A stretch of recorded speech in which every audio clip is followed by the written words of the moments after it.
कालची गोंधळ झाला त्यामध्ये आरोप असा केला की तुमच्या मामाची कंपनी आहे, त्या पवनचक्की कंपनीकडून खंडणीचा गुन्हा दाखल झाला आहे. त्या माणसाबद्दल तुम्ही का प्रश्न विचारता मला? खासदार महोदयांना सांगू इच्छितो की आपण जो केलेला माझ्यावरती आरोप आहे तो आरोप तुम्ही आधी मला सिद्ध करून दाखवायचा, अन्यथा मी आपल्यावरती मानहानीचा दावा दाखल करणार आहे. आणि आपण आम्हाला म्हणजे मी बघितली त्यांची प्रेस कॉन्फरन्स, त्यामध्ये त्यांनी स्पष्ट सांगितलं की त्याच्यावरती खंडणीचा गुन्हा दाखल केलेला आहे.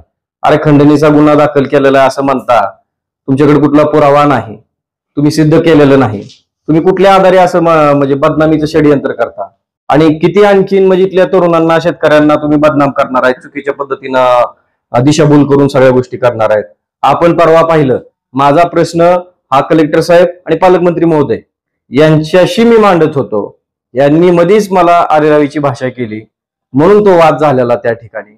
आणि त्याच्यानंतर पालकमंत्री महोदयांनी मीटिंग शांततेत करून तो विषय त्या ठिकाणी संपवला होता. आणि त्याच्यानंतर आज त्यांनी परत एकदा चुकीच्या पद्धतीचा माझ्यावरती आरोप केलेला आहे आणि हे मी फेटाळून लावतोय.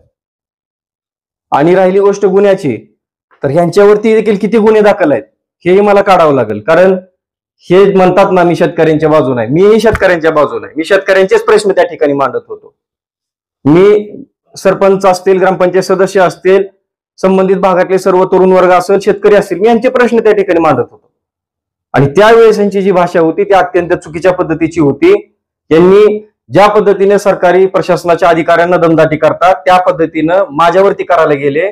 शेवटी मी एकनाथभाई शिंदे साहेबांचा कार्यकर्ता आहे, मी अशी कोणाचीही आरेरावी सहन करणारा नाही, आरेला कार्य म्हणणारा मी आहे.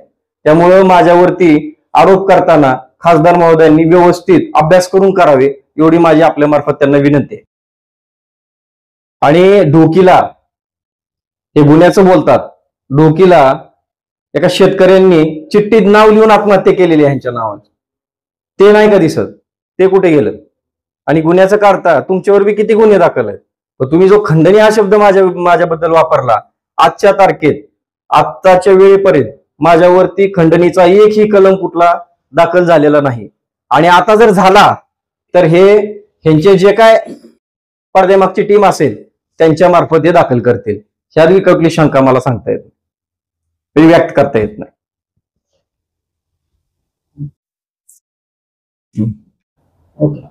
माझं या ठिकाणी एवढंच म्हणणं आहे की आपला जिल्हा हा मागास जिल्ह्यामध्ये आलेला आहे आणि आम्ही तरुण वर्ग राजकारणापासून वंचित ह्याच लोकांमुळे राहिलेला आहे.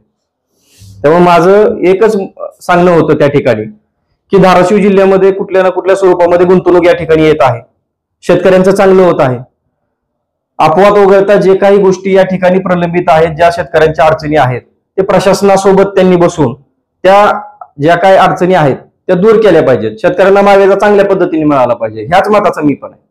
परंतु त्यांची आज पत्रकार परिषदेमध्ये जी काय भाषा होती, जी काय त्यांची स्टाईल होती, ती अत्यंत चुकीच्या पद्धतीने होती. धाराशिव जिल्ह्याला बदनाम करण्याची स्टाईल होती त्यांची. गुंतवणूक यायची नाही, गुंतवणूक आली पाहिजे, शेतकऱ्यांना दोन पैसे मिळाले पाहिजे, तिथल्या तरुणांना रोजगार मिळाला पाहिजे. आणि इथला तरुण काय सारखंच ह्यांचं सोशल मीडिया कुठे, आणि सोशल मीडियामध्ये त्यांची फेक अकाउंट आहेत, मोबाईल हे वाटतात, या पद्धतीने ह्यांचा सोशल मीडियावरती प्रचार चालतो. अरे कुठवर आमच्या तरुणांनी तुमच्या मागे मागे फिरायचं? त्याच्यामुळे तरुणांना हाताला काम मिळालं पाहिजे, गुंतवणूक मिळाली पाहिजे. ह्यांच्यानी तर कुठला प्रोजेक्ट आणि कुठली गुंतवणूक आणणं होईना गेले. परंतु जे काय जिल्ह्यामध्ये हे पवनचक्की सोडा, आणखी दुसरेही कुठले विषय आले की हे ह्यांच्या पद्धतीमध्ये आडवं घालायचाच प्रयत्न करतात आणि गोंधळ घालण्याचाच प्रयत्न करतात. त्याच्यामुळं त्यांनी अभ्यासपूर्वक बोलावं, अभ्यास करून बोलावं ही मी आपल्या मार्फत त्यांना एक सांगत आहे. आणि इलेक्ट्रिकल ऍक्ट असेल, टेलिग्राम ऍक्ट असेल, ह्याचा देखील त्यांनी अभ्यास करावा आणि मग त्यांनी त्यांचं म्हणणं मांडावं. गोरगरीब शेतकऱ्यांवरती त्यांना भरकटून त्यांना कुठेतरी चुकीच्या पद्धतीने गुन्हेगारी प्रवृत्तीकडे त्यांनी वळवू नये. पोल उपसा, टावर तोडा ह्या पद्धतीचं त्यांनी करू नये. कारण अशा जर घटना घडल्या तर आपल्या गोरगरीब शेतकऱ्यांच्या पोरांवरती हे सगळे केसेस पडतील आणि हे विषय लांबपर्यंत जाणार आहेत. का गुन्हा जर दाखल झाला तर आपल्याला माहिती आहे आज नोकरीला लागताना सुद्धा सगळ्या गोष्टी विचारल्या जातात, बायोडाटा विचारला जातो. तुम्ही एक तुमचं सगळं साधून घेतलेलं आहे किंवा तुम्ही एक सोन्याचा चमचा तोंडात घेऊन जन्माला आला आहे. इथल्या शेतकऱ्यांनी काय गुन्हेगारी करून त्याच गोष्टींना परत हे करायचं का?